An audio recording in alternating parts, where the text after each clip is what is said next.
नमस्कार, your money में आप सभी का स्वागत है। मैं हूं सुमित। योर मनी, जहां पर हम बातचीत करते हैं पर्सनल फाइनेंस से जुड़े आपके सवालों पर और साथ ही साथ बहुत सारे इंटरेस्टिंग टॉपिक, इंटरेस्टिंग एस्पेक्ट्स को लेके आते हैं जो कि आपको और बेहतर बनाते हैं दिन पर दिन, ज़्यादा अच्छे फाइनेंशियल डिसीजंस लेने को लेकर और ज़्यादा अच्छे फाइनेंशियल गोल्स को अचीव करने को लेकर।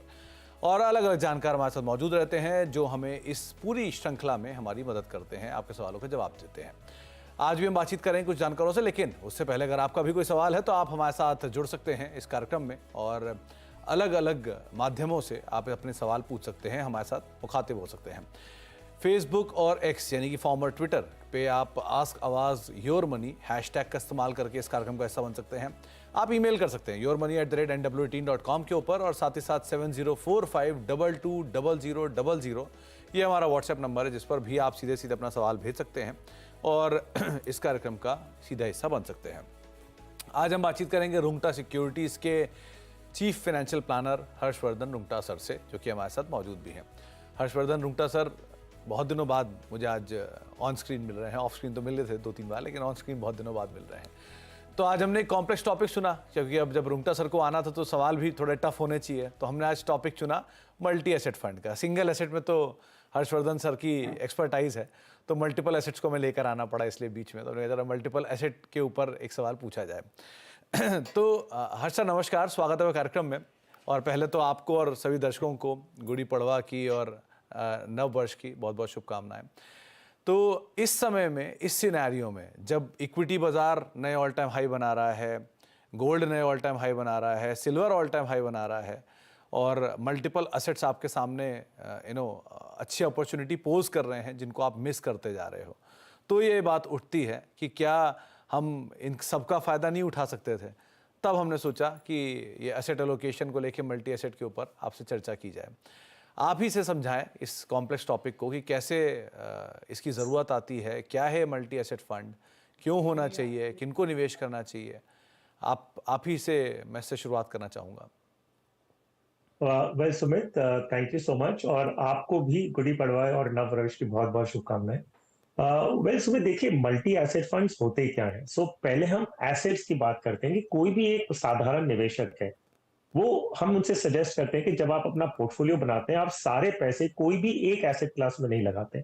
तो मान लीजिए आप सिर्फ इक्विटीज में या सिर्फ फिक्स्ड डिपॉजिट या डेट में या सिर्फ गोल्ड में, ऐसे कोई भी एक एसेट में अपने पैसे लगाते नहीं। तो जब आप निवेश करते हैं, आप उसे एलोकेट करते हैं कि आपकी risk profile, time horizon, goals को ध्यान में रखते हुए कि कितना पैसा आपका इक्विटी में जाएगा, कितना डेट में, कितना प्रॉब्ली रीट्स में जो रियल एस्टेट है, कितना प्रेशियस कमोडिटीज जो गोल्ड या सिल्वर है। तो एक साधारण निवेशक जो है, उनका उनका काम क्या बनता है कि वो जैसे जैसे अपना एसेट एलोकेशन करते हैं, वो इक्विटी फंड्स चूज करते हैं, वो डेट फंड्स चूज करते हैं, वो गोल्ड में कैसे निवेश करना है, सॉवरेन गोल्ड बॉन्ड्स हैं, गोल्ड फंड्स हैं या ईटीएफ्स हैं, वो अपने हिसाब से अलग अलग स्कीम्स चूज करके पैसे लगाते हैं। और जब इनका 1 साल बाद रीवैल्यूएशन आता है कि भाई हम उसे देखते हैं कि अभी रीबैलेंस करने की जरूरत है क्योंकि वैल्यूएशन चेंज हो चुकी है, तो आप इक्विटी में से बेचते हैं, डेट में लेते हैं, ऐसे ये चेंजेस आपको खुद से करने होंगे। अब एक तरफ निवेशक है, वो कहते हैं कि मुझे अलग अलग एसेट क्लास के फायदे लेने हैं, लेकिन मुझे अलग अलग स्कीम्स को मैनेज नहीं करना है। तो वो क्या कहते हैं कि मुझे एक स्कीम ऐसे बताएं जिसमें इक्विटीज भी है, डेट भी है, गोल्ड भी है, रीट्स भी है, इनविट्स भी है, तो मैं अपने सारे पैसे एक ही स्कीम में लगा दूं और वो स्कीम मेरे लिए अलग अलग कैटेगरीज, अलग अलग एसेट्स में पैसे लगाएंगी। तो एज एन इन्वेस्टर मेरी ये चिंता हट जाती है कि मुझे अलग अलग मैनेज करना है। तो ये होता है एक मल्टी एसेट फंड। सो जो म्यूचुअल फंड्स ऑफर करते हैं वो क्या करते हैं, उनके पास ऑप्शंस हैं। वो कहते हैं कि मैं इक्विटी में एक फलाना परसेंटेज लगाऊंगा, मैं डेट में लगाऊंगा, कमोडिटीज वगैरह में अलग अलग एसेट्स में पैसे लगाऊंगा। अब इसके दो भाग हैं। एक है कि टैक्सेशन पॉइंट ऑफ व्यू से ये ध्यान रखना जरूरी है, क्योंकि ये तो हो गया मल्टी एसेट फंड कि वो करते क्या है। अब अगर आपको समझना है कि इसमें अलग अलग किस तरह के मल्टी एसेट फंड्स आते हैं, तो वो भी थोड़ा ध्यान देने की जरूरत है। वो दो प्रकार के हैं। एक है जो टैक्सेशन पॉइंट ऑफ व्यू से, क्योंकि आपने मल्टी एसेट अलग अलग एसेट्स में लगाए हैं, लेकिन स्कीम क्या करती है कि इक्विटी टैक्सेशन अगर किसी इन्वेस्टर को चाहिए तो मिनिमम 65% उन्हें इक्विटी में रहना है और बाकी का पैसा वो डेट और रियल एस्टेट और रीट्स और गोल्ड और उसमें लगाते हैं। तो एक स्कीम उस तरह की होती है जिसमें minimum equity allocation through pure equity और आर्बिट्राज फंड्स मिला के वो 65% मिनिमम होगा। और दूसरा है वो कहता है मुझे टैक्सेशन पॉइंट ऑफ व्यू से नहीं ध्यान दे रहा हूँ, मैं सिर्फ इतना बता रहा हूँ कि मैं इक्विटी डेट वगैरह में इक्वल एलोकेशन करूंगा। सो ऐसे दो तरह के आपके पास ऑप्शंस मल्टी एसेट फंड में भी अवेलेबल है।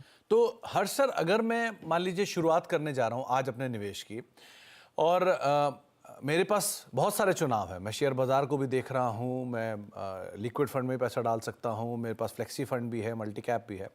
सो यहाँ पर मेरी ज़रूरत ज़्यादा है इसे मल्टी एसेट में डालने की, या मैं वो निवेशक हूँ जो ऑलरेडी पिछले 10 साल से 12 साल से एसआईपी कर रहा है, और अब मुझे लगता है कि मेरे पास एक सब्सटैंशियल कॉर्पस इकट्ठा हो गया है, मैंने मल्टी कैप मिस कर गया या दूसरे एसेट मिस कर गया, अब मैं इसमें पैसा डालूं, तो ये ज़्यादा सूटेबल किसको रहता है?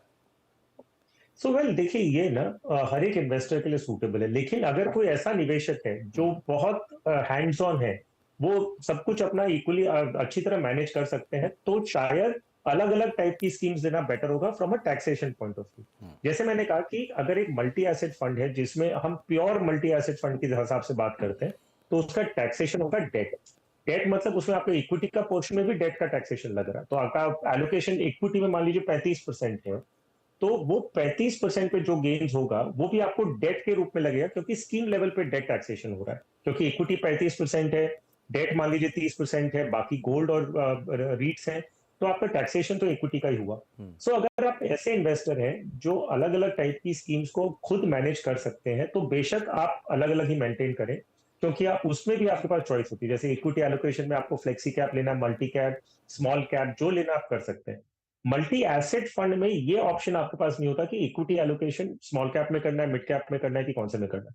वो फंड मैनेजर इक्विटी एलोकेशन अपने हिसाब से फ्लेक्सी कैप कैटेगरी स्टाइल के बेसिस पे इन्वेस्ट करते हैं। तो हर्ष सर तो एक, आपका जो जी, सवाल था कि किस तरह के इन्वेस्टर को करना चाहिए, तो अगर आप ऐसे इन्वेस्टर हैं जो पूरे कंट्रोल कर सकते हैं, तो अलग अलग स्कीम करें, नहीं तो आप मल्टी एसेट फंड में करें। तो हर्ष सर अगर मान लो मैं इक्विटी में ही निवेश करता हूँ, तो इक्विटी में इसमें दो तरह के निवेश जो आप समझा रहे हो कि वो तो होएंगे ही, फिर आती है रीट्स की बारी, इन्विट की बारी, वो भी आपको मिलेगा।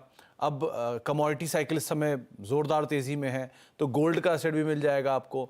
तो पूरा जो एक खाका है, क्या वो एक अगर किसी का बहुत बड़ा कॉर्पस नहीं है और वो शुरुआती करना चाह रहा है, तो वो सारी चीज़ों का अगर पूरा फील लेना चाह रहा है, तो इन सब इसी में खाली पैसा डाल दे, वन। और क्या इसके जो इन्वेस्टमेंट के रिटर्न्स हैं बीते 5 साल के या 10 साल के, उनमें कुछ अंतर है नॉर्मल म्यूचुअल फंड से? जी देखिए, आपने जो बताया ना कि अगर कोई ऐसा इन्वेस्टर है जो नया है, तो बेशक मैं ये कहूंगा कि अगर आप नए इन्वेस्टर हैं और लमसम इन्वेस्ट कर रहे हैं, खास करके लमसम, मान लीजिए अगर 5 या 10 लाख रुपए हैं, तो आप एक मल्टी एसेट फंड में जब इन्वेस्ट करते हैं, तो आपको इक्विटी, डेट, गोल्ड सब आपके पोर्टफोलियो में एक साथ आ गया। तो रिस्क पॉइंट ऑफ व्यू से ये प्योर इक्विटी फंड से ऑफकोर्स लोअर रिस्क है। ये हाइब्रिड कैटेगरी में आता है, जिसमें आपको मल्टीपल एसेट्स मिल जाते हैं। अब इसकी कैटेगरी एवरेज की अगर हम रिटर्न देखें, सो कैटेगरी एवरेज जो ये पूरी मल्टी एसेट फंड्स की पूरी कैटेगरी है, लास्ट 5 इयर्स का रिटर्न जो है वो करीबन 15% मिला है।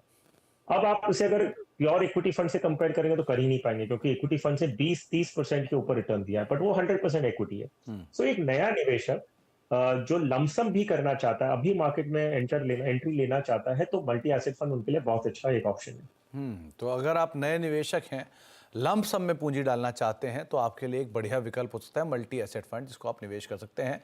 और एक बात जो between the line Harsh sir ने बोली कि आप इसको इक्विटी से डायरेक्टली कंपेयर ना करें, क्योंकि ऑब्वियस ही बात है, इक्विटी प्योर प्ले इक्विटी है, तो उसका रिटर्न ज़्यादा होगा, लेकिन ये थोड़ा मल्टीपल एसेट्स पे हैं, इसलिए एक बार को आप इनका रिटर्न कंपैरेटिवली थोड़ा कम पाएंगे। हर सर, अगर आज कोई निवेश शुरू करना चाह रहा है, तो दो तरह के फंड मैं स्क्रीन पे देख पा रहा हूँ जो कि आपने बताए हैं, आप ही इसको डिटेल में समझाएं किस तरह की ये फंड्स हैं मल्टी एसेट में। सो देखिए, एक मैंने जैसे कहा कि टैक्सेशन पॉइंट ऑफ व्यू से उसका डेट टैक्सेशन होगा। सो डेट टैक्सेशन मतलब उनमें इक्विटी कंपोनेंट 65% से नीचे है, तो उसमें white oak multi asset fund है और Motilal Oswal asset allocation fund of fund aggressive option. मैं एकदम ब्रीफ में समझा देता हूँ। ये Motilal Oswal asset allocation fund of fund जो है, इसमें आप निफ्टी 500 की कंपनीज मिलेगी आपको। इसमें S&P 500 जो यूएस की S&P 500 कंपनीज है, वो है, गवर्नमेंट सिक्योरिटीज है और गोल्ड है।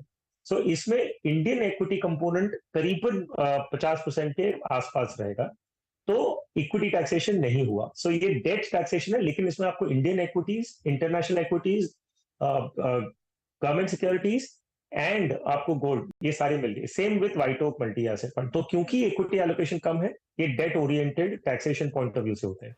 अगर इक्विटी टैक्सेशन वाली स्कीम आपको चाहिए जिसमें मिनिमम इक्विटी एलोकेशन 65% है और बैलेंस का जो है वो आपका डेट और कमोडिटीज है, तो उसमें जो ऑप्शंस आपके पास है Tata multi asset opportunities fund, ABSL multi asset allocation fund and ICICI multi asset fund.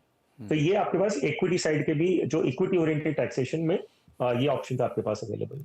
चलिए, तो बहुत सारी डिटेल जिस पर हमने बातचीत करी और बहुत सारे फंड्स के नाम जो कि आप स्क्रीन पर देख भी पा रहे हैं। तो अगर आप नया निवेश शुरू करना चाह रहे हैं, बल्क में निवेश करना चाह रहे हैं, सारे एसेट का फ़ायदा उठाना चाह रहे हैं, तो ये कुछ फंड्स आपके सामने रखे गए हैं और इन पे आप आराम से अपना निवेश शुरू कर सकते हैं। ये तो रहा पहला हिस्सा कार्यक्रम का जहाँ पे हम एक स्पेशल सेगमेंट की बात करते हैं। अब सवाल जवाब के सिलसिले की बातचीत शुरू करते हैं और अपनी पहले दर्शक से बातचीत कर लेते हैं जो कि है बेंगलुरु से रेखा जैन जी हैं। रेखा जी नमस्कार, क्या सवाल है आपका, मैम पूछिए। नमस्कार सर। नमस्कार रेखा जी। हाँ, मुझे रिटायरमेंट के लिए 7 साल में 4 करोड़ का कॉर्पस चाहिए। ओके। पिछले 7-8 महीने से मैं 2.5 लाख की एसआईपी कर रही हूँ। ओके। और मैं जानना चाहती हूँ कि मेरा करंट पोर्टफोलियो में क्या बदलाव करने हैं मुझे। और रिसेंटली मैंने ना एसबीआई का गोल्ड ईटीएफ भी शुरू किया है। ओके, तो रेखा जी बस एक ही चीज़ पूछना चाहूँगा कि आप कितने टाइम में रिटायरमेंट एक्सपेक्ट कर रही हैं अपना? 7 साल में। 7 ईयर्स में, राइट? करेक्ट। ओके, तो हर्ष सर करीब करीब 2.5 लाख रुपए की एसआईपी चल रही है। एग्जिस्टिंग पोर्टफोलियो 20 लाख के आसपास इनका पहुंच चुका है ऑलरेडी। रिटायरमेंट के लिए ये निवेश कर रही हैं। 7 साल में 3 से 4 करोड़ का लक्ष्य इन्होंने साध रखा है। कितना पॉसिबल है और क्या चेंजेस की ज़रूरत है? सर देखिए रेखा जी, आपका जो पोर्टफोलियो है, अगर मैं 10% से भी अनुमान लगाऊं कि आगे 7 साल, क्योंकि 7 ईयर है आपका, तो मैं ऑन एन एवरेज अगर 10% का अनुमान लगाऊं कि रिटर्न आपको सालाना मिले, तो खुशखबरी ये कि 3.5 करोड़ रुपया बन जाता है। सो जो आपका टारगेट था कि आपको 3 से 4 करोड़ के बीच में चाहिए, तो आपके 20 लाख करंट कॉर्पस है प्लस 2,60,000 हर महीने का इन्वेस्ट कर लिया, तो आपका रिटायरमेंट का जो लक्ष्य है वो तो 10% के अनुमान से पूरा हो जाना चाहिए। जहां तक आपके पोर्टफोलियो की बात है, तो आपकी स्कीम्स में थोड़ी ओवरलैपिंग है, लेकिन क्योंकि 7 साल ही आपके पास बचे हैं, मैं और स्कीम्स अच्छी हैं, तो आपको कोई भी बदलाव करने का सुझाव नहीं दे रहा हूं। सिर्फ रिव्यू करने का टाइमलाइन आप ऐसा करिए कि 2 साल बाद आप इन सब स्कीम्स जो आपके पास ऑलरेडी है उसको एक बार रिव्यू करिएगा। और 5 साल बाद, तो आज से 5 साल बाद जो आपके रिटायरमेंट से 2 साल पहले होगा, उस समय आप एसेट एलोकेशन का रिव्यू करिएगा कि कितना आपको इक्विटी में रखना है, कितना डेट में रखना है, क्योंकि आप रिटायर होने वाली होगी उसके अगले 2 साल में। तो वो एलोकेशन आपको 5 साल बाद चेंज करना होगा। स्कीम्स का रिव्यू एक बार 2 साल बाद करिएगा। तो और अभी इन्वेस्ट करते रहिए, कोई बदलाव करने की जरूरत नहीं है। तो अभी आप निवेश करते रहिए और अभी जो रिव्यू की ज़रूरत नहीं है। 2 साल बाद आप अपने पोर्टफोलियो को रिव्यू करें, वो ज़्यादा बेहतर है। और अगर आप अवधि और दे पाएंगे तो और ही अच्छा है। ऑलरेडी आप इस अवधि में भी 3.5 करोड़ के आसपास का कॉर्पस अचीव कर पाएंगे। अब अशोक जी से बातचीत कर लेते हैं जो कि जोधपुर से हमारे साथ मौजूद है। अशोक जी नमस्कार। हाँ नमस्कार सर। नमस्कार अशोक जी, क्या सवाल है आपका? सवाल ये है सर कि ये मैंने ये जो पोर्टफोलियो बनाया हुआ है आपके पास गया होगा। जी मेरे पास है। तो हाँ, तो इसमें मेरा 50 लाख का टारगेट था। ओके। और ये थोड़ा समय मैं कम चाहता हूँ, 6 साल के अंदर अंदर। और जो मेरा पोर्टफोलियो है, एक तो ये है कि ये पोर्टफोलियो क्या सही है और इसमें क्या बदलाव करने की जरूरत है या फिर कोई और फंड इसमें ऐड करने की जरूरत है। तो आप उसके बारे में अभी अशोक जी 10,500 रुपए की एसआईपी कर रहे हैं और आप 6 साल में 50 लाख का कॉर्पस चाह रहे हैं, राइट? जी जी जी सर। चलिए, वैसे तो ये प्राइमा फेसी थोड़ा सा मुश्किल लग रहा है, बाकी हर्ष सर इस पर ज़्यादा बेहतर अपनी टिप्पणी दे पाएंगे। हर्ष सर, इन्होंने पहले जो सवाल भेजा था उसमें 10 साल में 30 लाख था, लेकिन अब वो अवधि भी घट गई है और अमाउंट भी बढ़ गया है, 6 साल में 50 लाख। आप बताइए कितना फीजिबल है ये? सुमित, आपने सही कहा कि अगर मैं अनुमान 10 साल का भी लगाऊं, जो कैलकुलेशन करूं कि 12% से अगर इन्हें रिटर्न मिलता है 10,500 रुपए जो ये अभी निवेश कर रहे हैं, तो भी ये 22 से 24 लाख ही बन रहा था। तो अगर आपको 10 साल में 50 लाख चाहिए तो आपको अपना इन्वेस्टमेंट आज की तारीख में डबल करना होगा। और यही चीज आपको अभी 6 साल में चाहिए तो आपको 4 गुना तो कम से कम आपका इन्वेस्टमेंट करना होगा। तो ये मैं अनुमान बता रहा हूँ किस तरह से आप अपना कैलकुलेशन समझ सकते हैं। जहां तक आपके पोर्टफोलियो का सवाल है, आपका पोर्टफोलियो में 4 स्कीम्स हैं और पूरा कॉन्सेंट्रेशन जो है वो लगभग लार्ज कैप्स में ही है और एक एक पोर्शन छोटा सा मिड कैप में। फ्लेक्सी कैप में भी जो एलोकेशन है वो भी लार्ज कैप की तरफ ही होता है। सो अशोक जी, आपको 10,500 रुपए के लिए आपको 4 स्कीम्स, वो भी ओवरलैपिंग होती हुई, कोई जरूरत नहीं है। मैं 2 स्कीम्स आपके पोर्टफोलियो में से शॉर्टलिस्ट करके कर रहा हूँ कि आप यही कंटिन्यू करें। पराग पारेख फ्लेक्सी कैप में 5,500 और HDFC large and mid cap में 5,000। ये मैं दोहरा रहा हूँ सिर्फ कि आईसीआईसीआई ब्लू चिप और एसबीआई ब्लू चिप जो आपके पोर्टफोलियो में, वो खराब स्कीम्स नहीं है। सिर्फ 10,500 रुपए के लिए अगर आप इन 2 स्कीम्स में ही करें, जो पराग पारेख और HDFC large and mid cap है, तो आपका काम पूरा हो जाता है। कंसोलिडेशन भी हो जाएगा और डुप्लीकेशन नहीं रहेगा। तो 2 स्कीम में करें। आगे जाते हुए अगर एसआईपी बढ़ा सके, तब कोई अगर स्कीम जोड़नी हो तो आप सोच सकते हैं। हालांकि आज की तारीख में 2 स्कीम काफी है। तो आप जो आपके गोल हैं उसको पहले तो थोड़ा सा रियलिस्टिक करिए सर। आपको अवधि अपनी या तो बढ़ानी होगी या अपना निवेश का क्वांटम 4 गुना करना होगा, तब आप आपका गोल अचीव कर पाएंगे।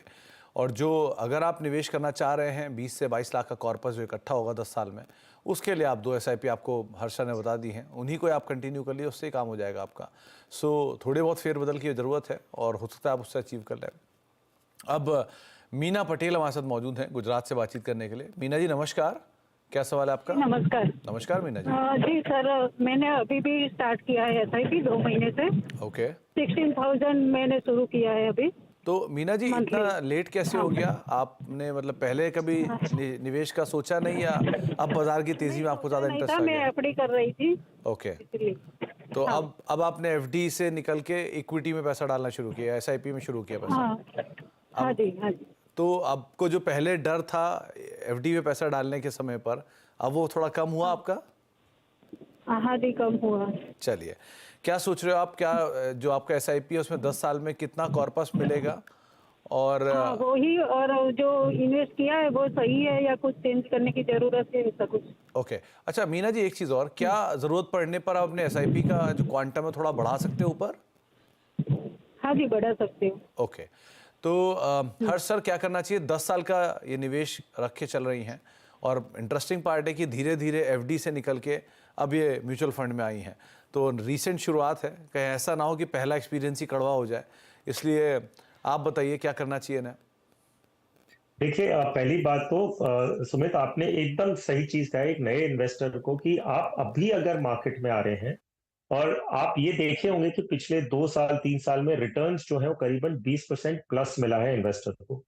तो आप अगर वही देख के वापस अभी 2024 में अगर अप्रैल 2024 में स्टार्ट कर रही हैं, तो हो सकता है कि आप आगे जाते हुए निराश हो। तो पहली चीज जो आपको मीना जी ध्यान में रखना है कि रिटर्न्स जो आप इक्विटी म्यूचुअल फंड से एक्सपेक्ट करेंगी ओवर द नेक्स्ट 10 ईयर्स, क्योंकि 10 साल का आपका टाइम होराइजन है, लगभग 12 से 15% के आसपास और एन एवरेज आपको मिले तो बहुत अच्छा रिटर्न माना जाता है। जो आप पास्ट में हुआ है वो जरूरी नहीं अगले 1-2 साल में होगा। मार्केट अगर कुछ भी फ्लक्चुएशन है तो अपने SIP कंटिन्यू रखिएगा। जहां तक आपके पोर्टफोलियो का सवाल है, आपके पास 8 स्कीम्स हैं जिसमें आप 16,000 रुपए इन्वेस्ट कर रही हैं। आपको 8 स्कीम्स की बिल्कुल जरूरत नहीं है, सिर्फ 4 स्कीम्स अगर आप रखेंगी तो आपका काम पूरा हो जाएगा। तो आपके पोर्टफोलियो में आप इस तरह से इन्वेस्ट करें। HDFC फ्लेक्सी कैप जो आपके पोर्टफोलियो में ऑलरेडी है उसमें 4,000 रखें। SBI magnum mid cap fund में 4,000, निप्पॉन इंडिया स्मॉल कैप में 4,000। तो ये 3 स्कीम्स आपके पास ऑलरेडी है, मैं सिर्फ क्वांटम बढ़ा रहा हूँ, एलोकेशन चेंज कर रहा हूँ। और चौथी स्कीम जो आपको जोड़नी है वो ICICI Pru multi cap fund, जिसमें आप 4,000 रुपया निवेश करें। ये स्कीम नहीं है, लेकिन ICICI का फोलियो आपके पास ऑलरेडी है, तो कोई नई चीज आपको करनी नहीं होगी, सिर्फ स्कीम्स में फेरबदल करके अमाउंट आपको बढ़ाना है। बाकी सारी स्कीम में से आप रिडीम कर लें और इन्हीं 4 में आप वापस री इन्वेस्ट कर दें, तो आगे जाते हुए आपके पास 4 स्कीम्स ही रहेंगी। जहां तक फंड का सवाल है, अगर मैं कॉर्पस का, अगर आप 10 साल के बाद हम अगर 12% का रिटर्न अनुमान लगाते हैं, तो आपके पास करीबन 36 to 37 लाख रुपीज इकट्ठा हो जाएगा। तो मीना मैम, इस चीज़ का आप ज़रूर ध्यान रखें कि बाज़ार उतार चढ़ाव दिखाता रहता है। जो हाल फिलहाल में तेज़ी आई है वो आगे कंटिन्यू शायद हो भी, शायद ना भी हो, लेकिन आम तौर पे एक एवरेज 12 से 15% के बीच में बाजार या म्यूचुअल फंड के रिटर्न आते हैं। तो उसको थोड़ा रियलिस्टिक मान के आप निवेश करिएगा, जो आपके FD से हमेशा बेहतर होता है ऑब्वियसली। लेकिन थोड़ा उतार चढ़ाव रहेगा, तो आप अपनी किसी गिरावट में पैनिक में आके SIP बंद मत करिएगा। आप हमसे सवाल पूछिएगा, दोबारा हर्ष सर मौजूद रहेंगे आपको जवाब देने के लिए। लेकिन ऐसी सिचुएशन में आमतौर पे SIP बंद मत करिएगा, उल्टा बढ़ा लीजिएगा, वो शायद ज़्यादा फायदा देगा आपको। अभी के लिए आपको राय दी गई है, आप वो राय को फॉलो कर सकते हैं। पोर्टफोलियो में कोई बदलाव की खास ज़रूरत नहीं है। एक ब्रेक का वक्त हो गया है, ब्रेक के बाद लौटेंगे और हर्ष सर भी हमारे साथ बने रहेंगे, उनसे भी हम आगे बातचीत करते रहेंगे अपने इंटरेस्टिंग टॉपिक पर भी, और साथ ही साथ आपके सवालों के जवाब तो रहेंगे ही छोटे से ब्रेक के उस पार भी। प्योर मनी में हम बातचीत कर रहे हैं आज एक इंटरेस्टिंग टॉपिक पे, जो कि है मल्टी एसेट फंड, और साथ ही साथ हर्ष शर्मा साथ बने हुए हैं, उनसे हम चर्चा कर रहे हैं इस टॉपिक पर भी और आपके सवालों के जवाबों पर भी। अब अगले दर्शक से बातचीत कर लेते हैं, जो कि हमारे साथ मौजूद हैं महाराष्ट्र से चर्चा करने के लिए। गोकुल जी हैं। गोकुल जी नमस्कार, क्या सवाल है आपका? नमस्कार सर। नमस्कार गोकुल जी। सर जी, मैं 5 लाख रुपए इन्वेस्ट करना चाह रहा था लमसम अमाउंट में अगले 10 साल के लिए सर। ओके, और गोकुल जी आपकी अभी एज क्या है? मेरी एज अभी 34 है सर। और ये आपका पहला निवेश होगा, राइट? या पहले भी आपने जी निवेश सर। किया है? जी मैं वैसे गोल्ड बॉन्ड खरीद के रखा हूँ सर 50,000 का, अभी उसमें 3 साल हो गए, उसके अलावा कोई निवेश नहीं है सर मेरा। ओके, और गोकुल जी ये एक मुश्त में निवेश की कोई खास वजह कि आपको पैसा एक मुश्त में आया तो इसलिए आप निवेश करना चाह रहे हैं, या आप उसी को तोड़ के SIP कर सकते हैं?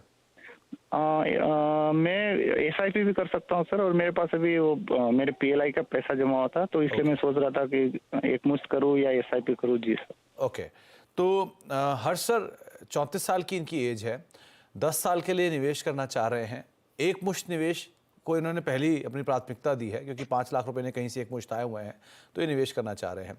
तो पहली चीज़, क्या ये निवेश एक मुश्त करें या SIP करें? दूसरी चीज़, क्योंकि ये एक मुश्त पैसा आया है तो हो सकता है आगे रिकरिंग वे में रहे ना रहे, इसलिए SIP एक बार को चैलेंजिंग हो भी सकता है।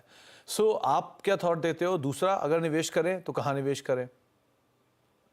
तो देखिए, क्योंकि ये फर्स्ट टाइम इक्विटी में इन्वेस्ट कर रहे हैं, तो बेटर इनके लिए ये होगा कि अगर ये SIP के जरिए इन्वेस्ट करें, SIP या STP, क्योंकि सिस्टमैटिक ट्रांसफर प्लान, क्योंकि इनके पास लमसम ऑलरेडी है। क्योंकि गोकुल जी आप पहली बार मार्केट में आ रहे हैं, ये जरूरी है कि आप मार्केट की वोलेटिलिटी को समझें, और वो समझा कब जाता है जब मार्केट एक्चुअली वोलेटाइल होगा और आप उसमें निवेश करेंगे।